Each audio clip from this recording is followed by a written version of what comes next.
I think all children have a role of being an instructor to us, whether they're a believer or not, because Jesus placed a child in the midst and taught lessons from observing their example and just observing their behavior. So I think that children have some innate role, whether they're able or capable of doing anything that looks spiritual.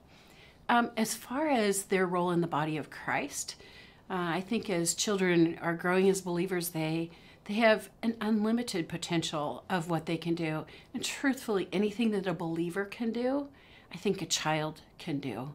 If we're called to give, children can be learning to give and can be demonstrations of giving. If we're called to pray, they can pray. If we're called to serve, they serve. Children can encourage just like adults can encourage. Anything that we're asked to do as believers, a child can do.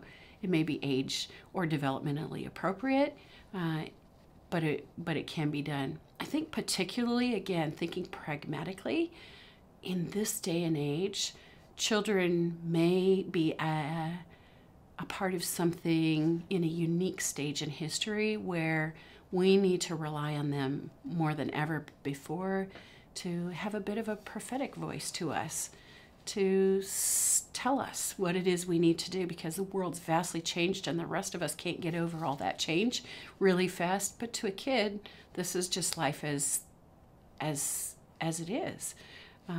So they may have a prophetic role. I think they can serve. I think that they can be trained up to be part of it. Whether they should always be the ones in leadership, I'm not sure, because I think God's heart is far more for intergenerational ministry than it is for just a child running the show, or just an adult, or just an older person, or just a young person, anyone.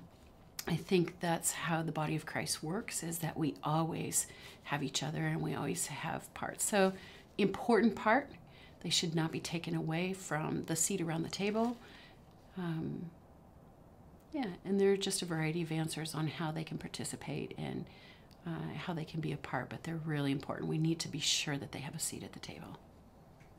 One practical thing that an ordinary follower can do is to pray for a kid.